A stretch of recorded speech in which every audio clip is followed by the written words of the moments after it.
తులారాశి వారికి షష్టమంలో శని, లోన్లు రావటం, కొత్త ప్రాపర్టీలు తీసుకోవడం లేదా ఏదైనా ప్రాపర్టీ అమ్మటం, ఈ నెలలో కొనటం కానీ అమ్మడం కానీ జరుగుతుంది. లేదా స్థానచలనం జరిగే అవకాశం ఉంటుంది. జాబ్లో లేదా ఇల్లు మారటం లేదా ఉద్యోగంలో ఫ్లోర్ మారటం, ఆ ప్లేస్ మారటం, ఒక ఫ్లోర్లోనే అటు ఎక్కడో మూలకున్న వాళ్ళు ఇటు రావటం, ఎక్కడో సంథింగ్ మార్పు అయితే జరుగుతుంది.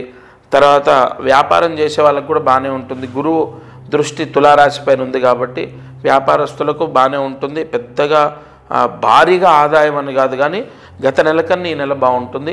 ఉద్యోగం చేసే వాళ్ళకు కూడా కొంత గత నెల అనుకోని ఖర్చులు ఏమైనా జరిగి ఉండొచ్చు, డబ్బులు చేతిలో మిగిలి ఉండకపోవచ్చు. బట్ ఈ నెల అలా ఉండదు. చేతిలో కొన్ని డబ్బులు మిగులుతాయి, లోన్లు వస్తాయి, ఇల్లు కానీ స్థలం కానీ లేదా ఏదైనా వాహనం కానీ తీసుకునే అవకాశాలు ఉన్నాయి.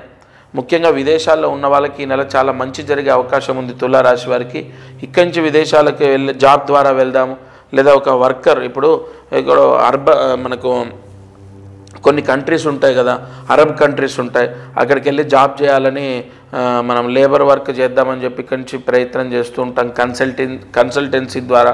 అలా కూడా దుబాయ్, అరబ్ కంట్రీస్, ఏదైనా సమ్ కంట్రీస్కి వెళ్ళడం, సింగపూర్, లేదన్నా ఇప్పుడు సింగపూర్ కాకపోతే మలేషియా, అది కాకపోతే దుబాయ్, లేకపోతే కువైట్, ఇలాంటి కొన్ని ప్రదేశాలకు వెళ్ళడానికి అవకాశాలు ఉన్నాయి ఈ నెల తులారాశి వారికి.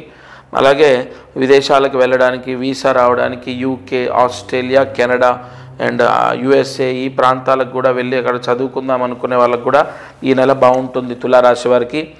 అండ్ వ్యాపారము చేసే వాళ్ళకు కూడా కొద్దిగా భారీ స్థాయిలో కాదు కానీ కొద్దిగా మార్పులు ఉంటాయి, లోన్లు వస్తాయి, అన్ని రకాలుగా బాగుంది. ఎందుకంటే కుజుడు ఒక్కటి వ్యయంలో ఉన్నాడు కాబట్టి వివాహం కుదరకపోవడం, వివాహం ఆలస్యం అవ్వటం, లేదా వివాహం కుదిరి దగ్గర దాకా వచ్చి ఆల్మోస్ట్ కన్ఫామ్ అయ్యేది కూడా క్యాన్సిల్ అవ్వటం, డిలే అవ్వటం, ఇంట్లో ఎవరో పెద్దవారు అస్వస్థకు గురవ్వటం లేదా కాలం చేయటం, తద్వారా కూడా తులారాశి వారికి కొంత వివాహ విషయంలో సమస్యలు రావటం. ఒక్క వివాహం విషయంలోనే, ఇప్పుడు మిగతా విషయాల్లో ఏం కాదు.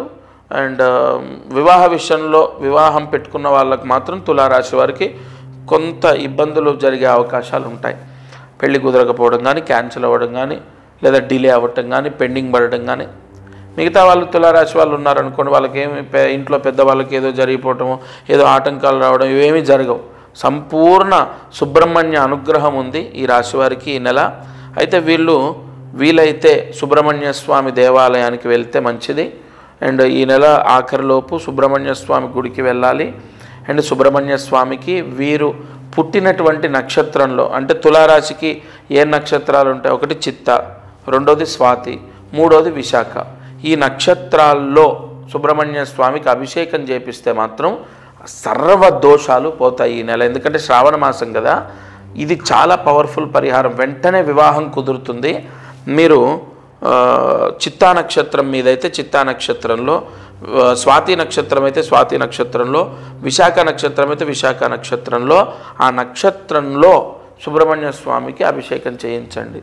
అండ్ వీలైతే సుబ్రహ్మణ్య స్వామి గుడికి వెళ్ళడం, ఈ పరిహారం చేసుకుంటే మాత్రం తులారాశి వారికి చాలా బాగుంటుంది.